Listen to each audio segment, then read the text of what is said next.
Hi guys! For today's video, we are going to discuss example number 2 on how to solve for the missing part of a chord using the intersecting chord theorem. So we have the formula A times B is equal to C times D. So mag-focus muna tayo dun sa isang buong chord. Okay? So itong chord muna yung focus natin.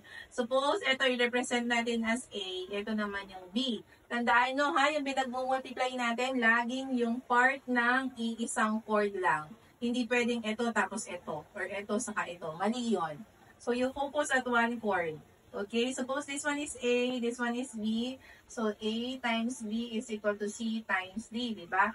Since this one is A, so X times our B, which is 4, equals siya kanino? C times D. So suppose this one is C and this one is D. So we have the product of 6 times 2. Okay?